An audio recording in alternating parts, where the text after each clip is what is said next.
Kaj mislite o tako imenovanih nelegalnih migrantih, ki prihajajo iz Afrike in Azije ali odkot drugje v Evropsko unijo in tukaj iščejo boljše življenje? Ja, z vidika prizadetih migrantov je iskanje boljših možnosti za preživetje realnost. Drugo pa je vprašanje, koliko in kje jih lahko Evropa sprejme. Tako da je pač to problem, ki ni nov, ki traja že kar nekaj časa. Ve se, da je denimo v Italiji vsaj 1 milijon ilegalnih migrantov in po drugih evropskih državah tudi. Pri nas ta problem še ni, bi rekel, zelo pereč in mislim, da smo manj zanimivi za tujce. Mislim, da pri nas in v Evropi nimajo kaj početi in mislim, da naj si te zadeve uredijo doma, v domačih državah, tukaj jih pa ne rabimo. Po samih ni nič slabega, iščejo boljši kruh, ampak upam, da jih bo čim manj. Ja, tako nekako, ko sem odgovoril na prvo vprašanje, je nekako z tega zornega kota tudi gledam pravzaprav na te ljudi.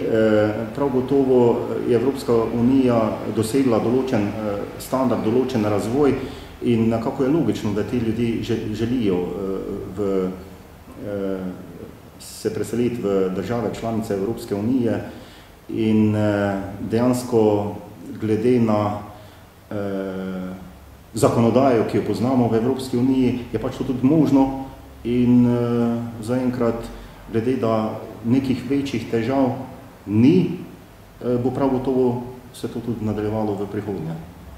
Torej, to je pa drugo vprašanje drugih razsežnosti. Seveda je razumeti ljudi, ki iščejo boljše priložnosti v Evropi, po drugi strani pa bi ravno Evropa morala biti tista, ki bi pomagala urejati razmere v teh državah, odkoder ti imigranti prihajajo, da bi lahko ti svoje interese uresničili tam, kjer so doma. Jaz verjamem, da je v vsakemu izmed nas toliko borca, samo spodbuditi ga je treba, da poskuša stvari v okviru svoje družbe, države, dežele spremeniti na bolje. Jaz ne verjamem v tiste ljudi, ki se v trenutku opognejo režimu in izberejo tisto, nekateri pravijo najlažjo pot, nekateri pravijo najenostavnejšo pot, da se izmaknejo probleme. Popolnoma normalno. Naredimo in tam boljše življenje, pa ne bojo hoditi sem. Tudi tam se nedobro piše. Poglejmo v azilne dome, poglejmo v število dovoljenj, ki so jih dobili oziroma ne dobili, to je minimalno. Procesi za pridobitev dovoljenj za bivanje tujcev v Sloveniji so zelo zapleteni, mislim, da tudi nekorektni in pričajo o tem, da pravzaprav se Slovenija izogiba ljudi, ki bi radi bivali v Sloveniji in ki so zaradi takih ali drugačnih, običajno političnih razlogov prisiljeni zapustiti svoj dom in iščejo drugje novega. Ja, pač ljudje iščejo svoj življenjski prostor, svoje dobro, tako kot vsi. Ja, to je pa seveda večji problem,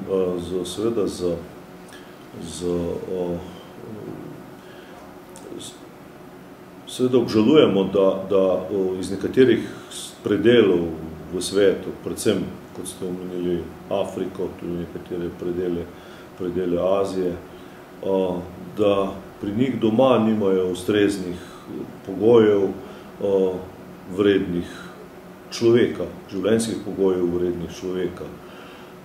Vendar tu mora biti pa seveda selekcioniran pristop, predvsem pa se mi zdi, da mora razvitejši svet poskrbeti za to, da bo prvič v teh deželah višji nivo demokracije, to je eno, drugič pa višji socialni in višji ekonomski nivo.